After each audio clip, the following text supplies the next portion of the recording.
De la Soledad.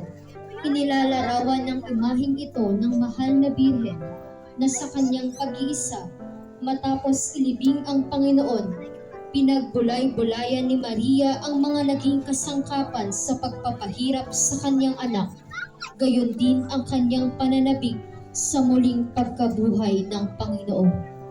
Ang